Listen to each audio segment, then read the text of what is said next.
லாஸ்ட்டாக டைரி ஃபார்மிங்கை பற்றி ஒரு வீடியோ போட்டிருந்தேன். அந்த வீடியோ பார்த்துட்டு நிறைய பேர் எனக்கு மெசேஜ் பண்ணி கேட்டிருந்தாங்க, உங்கள் ஃபார்ம் எங்கே இருக்குன்னு சொல்லுங்கள், நாங்கள் வந்து விசிட் பண்ணுறோன்னு. ஃபார்ம் ஆரம்பிக்கணும்னு நினைக்கிறவங்க நம்ம ஃபார்மை வந்து விசிட் பண்ணீங்க அப்படின்னா உங்களுக்கு சுத்தமாக ஐடியா கிடைக்காது. ஏன்னா இங்கே ஃபீடிங்கில் 2 டைப், ஒன்று ட்ரெடிஷ்னல் டைப், இன்னொன்று ஃபார்ம் டைப். நம்ம பண்ணுறது ட்ரெடிஷ்னல் டைப்.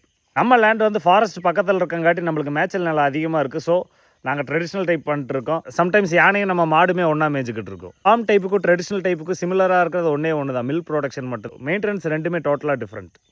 இப்போ 15 லிட்டர் மில்க் ப்ரொடக்ஷன் ஒரு மாடு பண்ணுது அப்படின்னா ஃபார்ம் டைப்பில் உங்களுக்கு மெயின்டெனன்ஸ் லிட்டருக்கு அப்ராக்சிமேட்டாக 18 26 ரூபா வரைக்கும் செலவாகும். இதே ட்ரெடிஷ்னல் டைப்பில் பார்த்தீங்கன்னா அவ்வளோ செலவாகாது, நம்மளுக்கு 10 ரூபா கம்மியாக தான் செலவாகிக்கிட்டு இருக்கு. ஃபார்ம் டைப்பில் 100 லிட்டர் ஈல்டு எடுக்கிறதும் ட்ரெடிஷ்னல் டைப்பில் 60-65 லிட்டர் ஈல்டு எடுக்கிறதும் ப்ராஃபிட் வைஸ் இஸ் ஆல்மோஸ்ட் சிமிலராக இருக்கும்.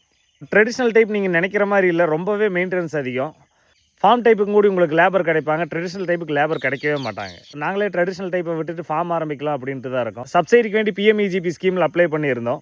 திடீர்னு இந்த ஸ்கீமில் டைரி ஃபார்மிங் லோனை டெம்பரரியாக ஸ்டாப் பண்ணி வச்சிருக்கோன்னு சொல்லிட்டாங்க. உங்களுக்கு ஏதாவது சென்ட்ரல் கவர்மெண்ட் ஸ்கீம் தெரிஞ்சுது அப்படின்னா கமெண்ட்டில் சொல்லுங்கள், நான் அதை அப்ளை பண்ணி பார்க்குறேன். இன்ட்ரெஸ்ட் இருக்கவங்க ஃபாலோ பண்ணி வச்சுக்கோங்க.